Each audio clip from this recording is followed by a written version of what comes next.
যুক্তরাজ্যে ইলেকশনকে কেন্দ্র করে ডেইলি মেল আজকে একটা প্রতিবেদন করেছে। অবশ্যই সেই প্রতিবেদনটা হচ্ছে বেসিক্যালি লর্ড অ্যাশক্রফট নামে একটা কোম্পানির জরিপ। সেই জরিপে কিন্তু লেবার পার্টি এবং নাইজেল ফারাজের দল রিফর্ম পার্টি এবং এই কনজারভেটিভ পার্টি তারা কোন অবস্থানে আছেন সেই বিষয়গুলো নিয়ে তারা বেসিক্যালি জরিপে তুলে ধরেছেন।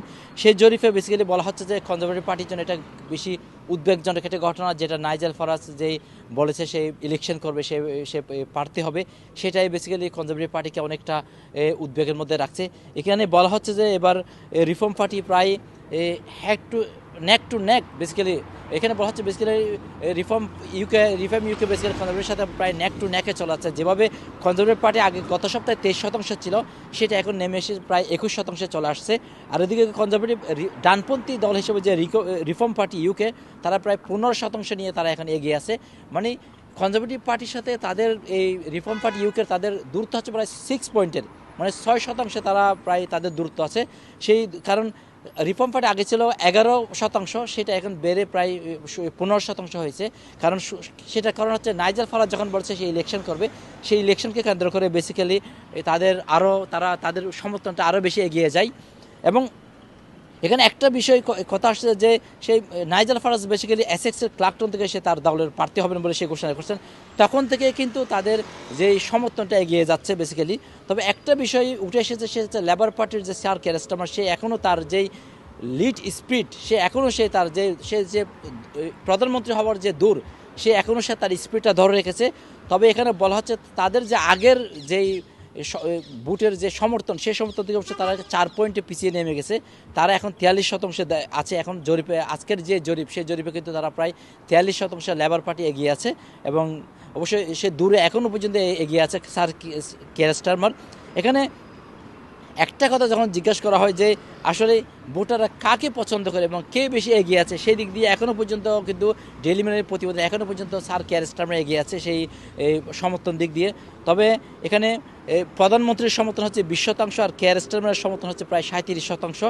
তবে 6 এবং 10 জুনের যে একটা জরিপ করা হয়েছে, সেই জরিপে একটা বিষয় উঠে এসেছে, যারা যে 47% যারা কনজারভেটিভ পার্টিকে সমর্থন করতো আগে এবং এখনও যারা সমর্থন করে কনজারভেটিভ পার্টির, তারা বলতেছে যে যদি এই রিফর্ম পার্টির ইউকের মতো যদি কনজারভেটিভ পার্টি কী করতে পারে, আরও ডানপন্থী হতে পারে, আরও ডানপন্থীর ভূমিকা রাখতে পারে, তাহলে তারা নাইজেল ফারাজকে সমর্থন করবে না, তারা কনজারভেটিভ পার্টিকে সমর্থন করবে বলে এই জরিপে উঠে এসেছে।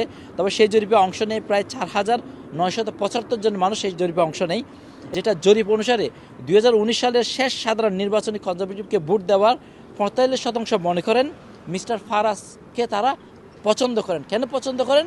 কারণ সে অনেক বেশি ডানপন্থী।